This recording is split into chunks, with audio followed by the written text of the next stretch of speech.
G'day, folks. Today, Sketchpad Conversations takes you on a journey into a completely different way to see people and to understand relationships, motivation at work, and the difference between motivation and inspiration. Hope you're having a great day. Bye for now. Good morning, good afternoon, wherever you are. This is Chris, and today I want to talk to you about something that I find absolutely mind-bogglingly fascinating, and that is self-worth versus self-esteem. And the diagram for this, it looks like this. Self-worth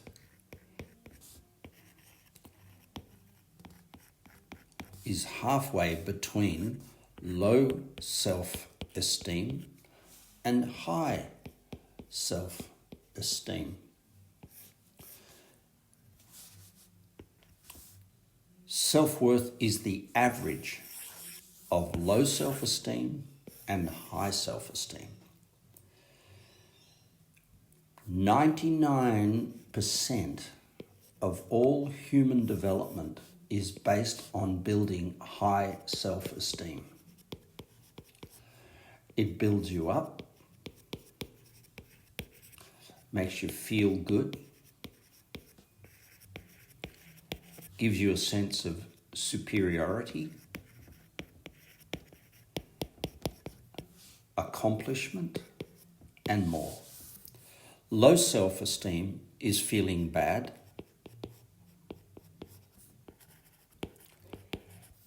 beating yourself up, depression, and frustration.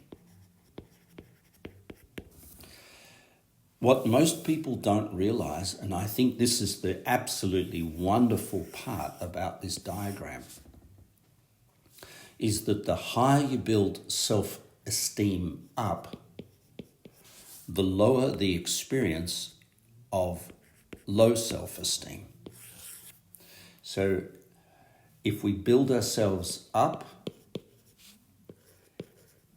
in self-esteem, we build ourselves down in self-esteem. Self-worth is what's in between, and self-worth comes from the word deserve. What I deserve to be loved.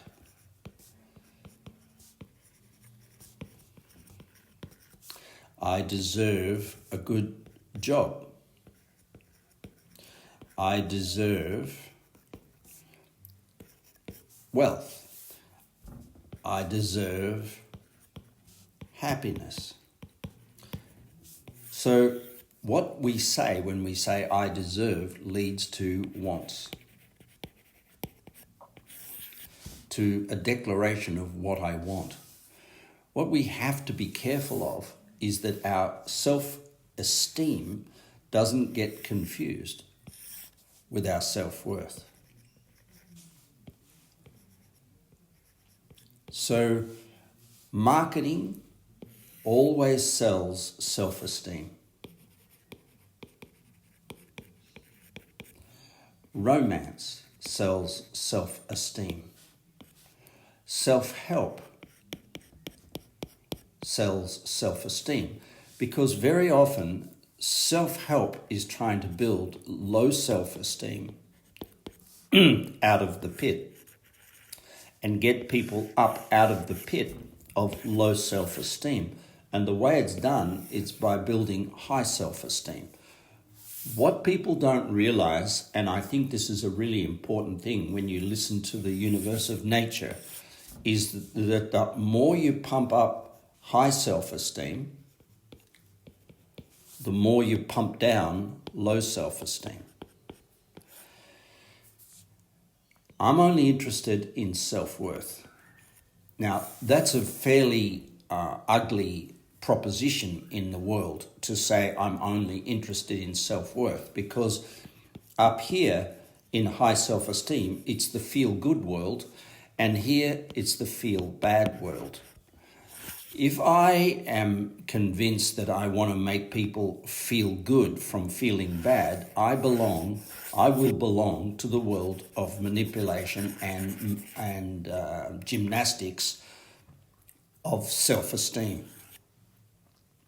So this self-esteem world, which is, giving you 360-degree feedback at work, telling you how clever you are, it's also a world of relationship, because two people actually fall in love with their self-worth.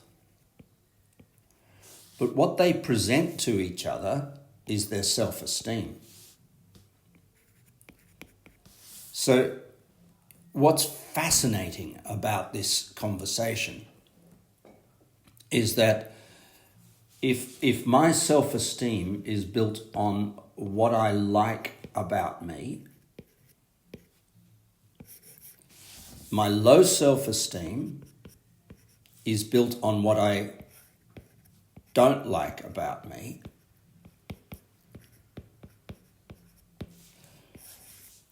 so I build my self-esteem based on what I like about myself, my strengths, my disposition, my personality, my identity, the way I look, the way I feel, the way I smell.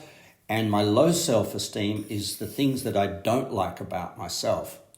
Anything that helps me promote what I do like over what I don't like and give me the sense that there's a higher self-esteem up here, I have a greater sense of being more above the line than below the line, I'm attracted to. So when we meet somebody who is, we fall in love with their self-worth, because this is where we fall in love with a person, we have desire. The more they witness our high self-esteem, and the more they validate us in our high self-esteem, the more attracted we become. So attraction between two people is based on self-esteem. Now, the ironic part of this conversation about a attraction and repulsion is this. Let's say, for example, here's Chris Walker. Low self-esteem, high self-esteem, self-worth. And here's my partner liking in me my high self-esteem. And what are they basically saying? Well, they're not saying I love you. What they're saying is the things in you that reflect what I like in me, I find attractive. So there's a great parallel between what I like about what they like about themselves and what they like in me. That would be understandable. I think you'd agree that if I like something in myself, I'll really like it in someone else. And if I like things that I haven't got, let's say I like beauty and I think I'm not beautiful, I will also be attracted to the things that I want in myself by being attracted to somebody else who has what I want. But I will not be attracted to the things that I define as low self-esteem, the things that I don't like in me. The things that I don't like in me, we won't find attractive in another person. If I don't like my aggression, my aggro, if I don't like my dumb, if I don't like my fail, if I don't like my moods, if I don't like criticism, if all these things I define as things I don't like, which is the source of my low self-esteem, I will absolutely, there is no way I can possibly start liking them in another person. Watch this for a beautiful magical trick from nature. If nature's journey is to teach you to love yourself, self-worth, she will expose you to the stuff that you don't like in yourself. This is don't like. And she will give you things that you do like in a proportional balance. So she will attract to you things you don't like. What we judge, we breed, attract, or become. So all these things that I don't like. So then we meet somebody and we think, I've just met the perfect person. I'm in love with them, self-worth, and they reflect the things that I like in the world, in me, in people. They reflect all those things. And we have this belief that they don't have the low self-esteem, the stuff we don't like. Now, if nature was giving us a lesson in how to love ourselves more, she would attract us a partner who has all the qualities that we don't like in them. So not only do we have the illusion of a relationship of high self-esteem, not only do we have the concept of falling in love at a level of self-worth, but we have this hidden, amazing universe down below where we end up living with and falling in love with somebody who mirrors our low self-esteem, who mirrors all the things we don't like in ourselves. They reflect it.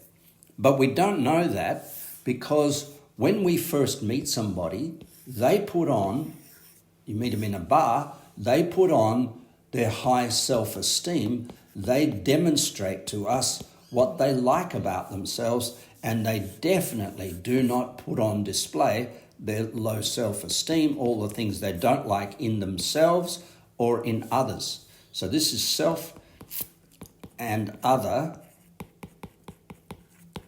don't like. So all this is hidden from view in a bar. So we go, oh, wow, this person's so attractive. I can't believe how much we have in common. I can't believe how much my self-worth and their self-worth, I can't believe how in love I feel, and I can't believe how wonderful they are, and man, they don't have any of the things I don't like. Well, after about 3 years, the exhaustion of hiding this stuff that we don't like about ourselves, the exhaustion of faking it or putting on a display or always being dressed perfectly or being romantic, or after a period of time, whatever it is, 1, 2, 3, 7 years, this stuff starts to permeate out. And next thing you know, our partner is going, oh, boo-hoo, you're not who I thought you were. Well, it's only because we had the illusion, and that comes from fantasy. We had the illusion that we met half a person. Our partner always had these qualities. We didn't like them in ourselves, so we can't like them in us. So we hope we're going to meet somebody without all the negative shit that we don't like in the world or in ourselves. But there's no such person on earth. When we have the motto in Inner Wealth, and I teach this in all coaching, love them before you leave them, it's because the high self-esteem which we get from going to yoga and reading books about love and life and how wonderful we are and getting rewarded with money and looking good and making babies and feeling great, all these things. It also, if we're not careful, it also promotes low self-esteem, more of the world we don't like. We do not like more of the more we like ourselves, the more of the world we don't like. In other words, as above, as we get to like and what they call love yourself, which they really don't mean self-worth here.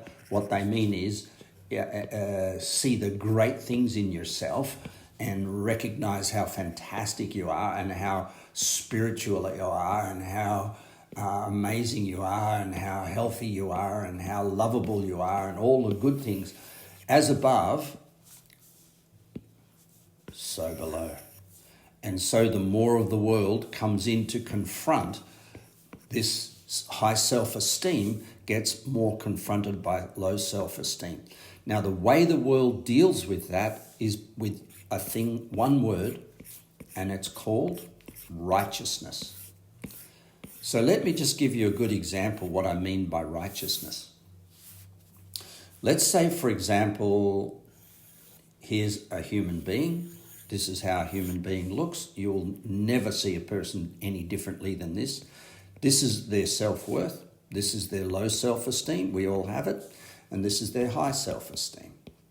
And they go, oh, Chris, I'm environmentally friendly because I love nature and I love peace on earth and I love healthy food. Oh, Chris, I'm such a wonderful person. I'm so positive. But I hate rainforest deforestation. I hate bushfires that are started by governments. I hate my ex. I hate violence in the world. So the things we start to hate or in a passive sense dislike, the things we get angry about, the low self-esteem changes from an identification with our own personal qualities that match the opposite. So here's me being good, great, sexy, wonderful, beautiful, smart, all the things I personalize in my high self-esteem. I personalize these things. I depersonalize all the things I hate in the world. So one of the things I will say is I'm not judgmental of other people. So I don't judge other people down here. No. In my low self-esteem, I pick topics in the world that reflect my my opposites to what I think about myself. No, I actually transmit them and project them onto global issues. Trump, rainforests, corporatization, COVID, lockdown, governments. And instead of saying, well, these things reflect, rainforest reflects bullying and I'm a bully. Business corporatization reflects greed and I'm greedy and I don't like my greedy and my bully. And instead of saying my ex is stole my money and I don't like people who abuse or steal from others, but I'm a thief and I don't like my thievy self. Instead of self-identifying, what we do is become righteous. And righteous is the most poisonous word in the human language. So the way, for example, a lot of Midwest America, they become very religious, righteous. Now, we're great, we follow the right religion, we're good people, we're friendly, we're loving and kind, we're nice, we're happy, we're good looking, we're wealthy, we do the right thing. And anybody who doesn't fit that mold, we put them into the, we want to fix them, convert them. So we get a lot of righteous Midwest Americans traveling to, for example, Nepal, telling Nepalese children that the idea of organized marriage or the idea of enjoying playing in the dirt is not acceptable because we want to make the world all above our self-worth line. We want to make the world look more like our self-esteem line. And so we start to using righteousness, saying, I'm right because look at me, squeaky clean, and everything that's wrong about me, I will distance myself or compartmentalize and call a global issue. And I'll start to become a typical Bondi Beachy radical who loves the way they look, love the way. So self-righteous, self-righteous, self-righteous, self-righteous. So what we say is high self-esteem comes from being self-righteous. I'm right. I'm going to give advice to people they don't ask for. I'm right. I'm going to give advice to people they didn't ask for. I'm going to change the world to look like what I think is correct. I'm going to be a mirror of my amazing environmentalist self, or I'm going to be the mirror of my ethics. And I'm going to have a part of me that lives in the business world or in the real world or has friends that is so self-righteous because I believe in what I believe in. To do that, I need to carve off my self-righteousness. Now, I just want to talk about this for a little minute because it's really important. Self-righteousness comes from self-righteousness. So who are the most self-righteous people? Well, how do you identify them? Firstly, they're fundamentalist. So that it's all got to or have to do to everything. So that's a fundamentalist, got to, have to. That's a self-righteous trigger. Second, they're depressed. Because when you have self-righteous up here, you automatically breed self-righteous down here. And the only way to cope with this self-righteousness and keep the self-righteousness in place, if we don't address the self-righteous self, we only address the self-righteousness, we can label it depression or global issue, but it's got nothing to do with me. Nothing to do with my self-righteousness. In other words, when you meet a person who is in this state of self-righteousness and they say, I want you to help me, Chris. And I say, well, we need to, and because I'm feeling very angry or disappointed or frustrated with my partner or angry about the world or hurt or depressed and I'm on medication. But Chris, please don't deal with the things that I think are right in the world. Please don't deal with this shit up here. Please don't cause me to see balance in something that I see as imbalanced.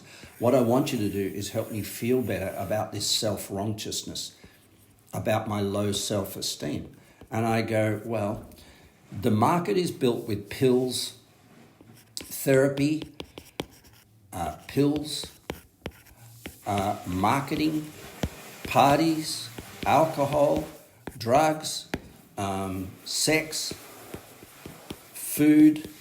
It's built with so many ways that you can try to avoid knowing yourself below the line here, that I really don't need to do that. I really don't want to be another substitute for love. So if we go back to the original diagram, self-worth. Now, it's interesting to see different people in different states of self-worth because let's say somebody went to a private school, they would have high self-esteem, of course, and low self-esteem, but their state of deservedness, their self-worth, would be very high. Another person didn't go to school, so their state of deservedness, their self-worth would be very low, could be very low, it doesn't have to be, could be very low, but they still might have the ups and downs of high self-esteem and low self-esteem. And the gap between these two here can be as poisonous as the gap between these two here, even if this person was lucked out into a family where the average conversation was in the language of millions, and this person has a language in the terms of $1.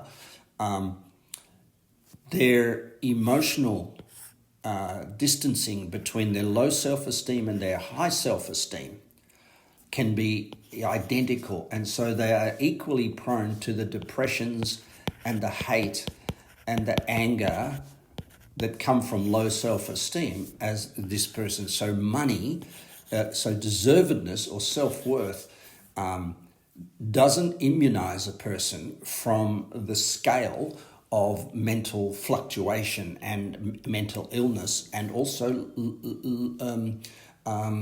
the cost of low self-esteem, which is self-sabotage in many ways.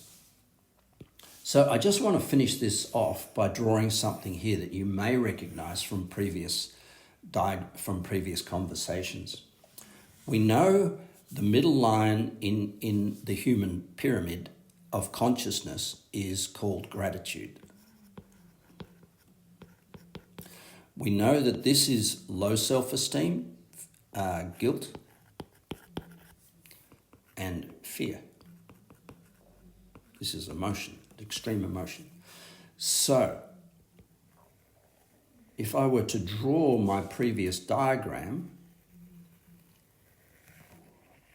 it might look something like this, where this line crosses through the center of the pyramid is your self-worth. And this is your self-esteem, high self-esteem, and this is your low self-esteem. So you can go up the consciousness cone, such as with American motivational teachings, and this is called high motivation. You can motivate people to feel great, pumped, but you have to take responsibility for those same people being motivated to feel bad.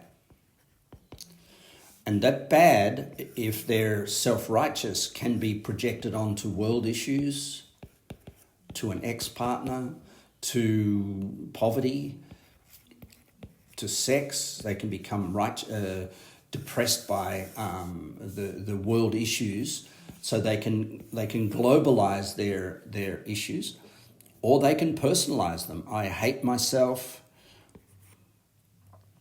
Now, whether they personalize it or globalize it or communitize it or whatever it is, it's still low self-esteem, and it still has a depressing effect. So the consequence of motivating people is demotivating them. Now, let's just take this one step further, because you're all in business. You all want to know, how does this affect you at work? Well, if you have a business model that defines how people are productive by how high their self-esteem is, which means 360-degree feedback, which means human synergistics. How do you culturalize human beings? How do you get people up? How do you make people feel good? If you have this model at work, you also have to take responsibility for the fact that this part of that person, their low self-esteem, is going to go home.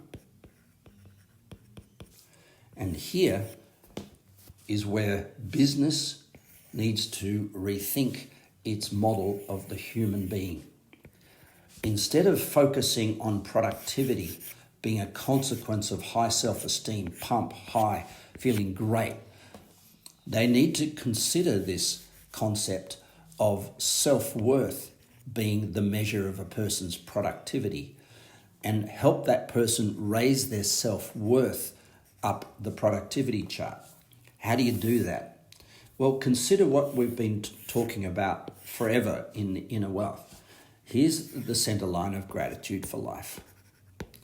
Here's positive emotion, here's negative. Doesn't matter which side you put the plus and the minus. Here's total inspiration. Inspire the individual.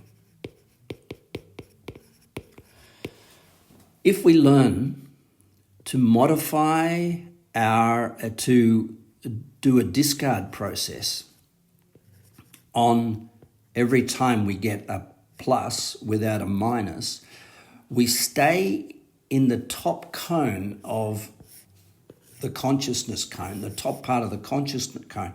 So the fluctuations in our emotions are reduced.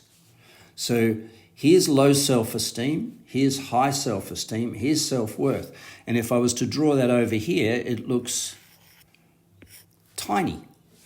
But if I go down to low self-esteem, to centralize my self-worth down in the need to area, this is what I need, this is what I need.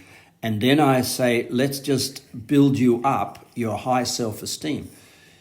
You can have a really high spiritual experience. You can feel bliss, you can feel engaged, you can feel motivated, you can feel stimulated, you can get paid dollars, you can feel really high up here at work. But the consequence is you're going to walk in the front door and you're going to experience this. Low self-esteem. And your partner is going to get the blame for it. Or your family, or the people around you, or the community, or your ex. But someone is going to get blamed for this because righteousness has been promoted at work. This is the right way to operate. This is the right way to function. It can work the opposite. If you have a business and your business is more honest with people, you might have the business operating by beating people up for not being good enough, which is low self-esteem, to motivate people by telling them that, to motivate them out of fear that if they're never good enough. And that person will they must find a relationship that builds them up, up, up, up. If you put people down, down, down at work, they will find a relationship that puts them up, up, up. In other words, they will find a human being on earth who's very good at covering over their dark side to give them an absolute state of bliss, thinking they've just found a human being with an upper side without a downside. But from what we've talked about before, that eventually, within a short period of time, 1 year, 1 month, 2 years, a relative short period of time, there'll be domestic violence, they'll be crying because that person isn't who they thought they were. And what did that get caused by? It got caused by a business telling people what they need to improve all the time. In other words, focusing on what's wrong.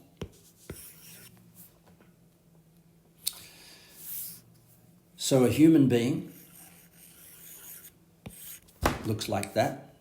Self-worth, high self-esteem, low self-esteem, we all have it.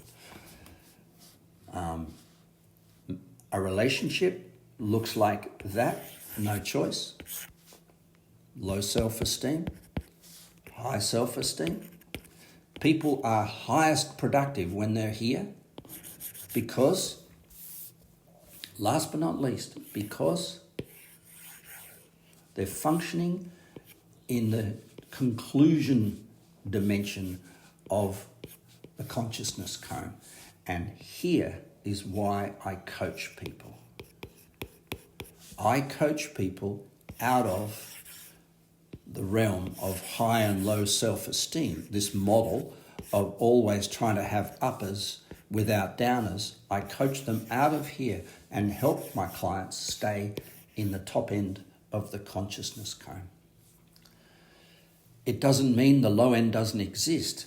It just means we don't react to it. We reduce the gap between high and low self-esteem in order to promote self-worth, which is where love comes from, which is where inspiration comes from, which is where truth is. This is Chris. You have a beautiful day. Bye for now.